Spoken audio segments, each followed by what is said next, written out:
உன்னோடு பேசும் நேரம் என்று அதை போய் பேச வைக்காதே இங்கு நாணம் என்று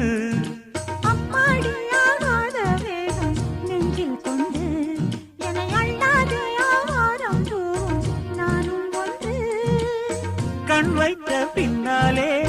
கை வைக்க கூடாதா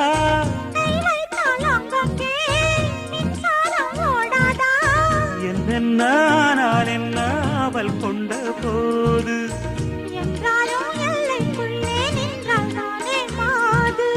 மார் மீதும் தோள் மீதும் சாய்ந்திருக்க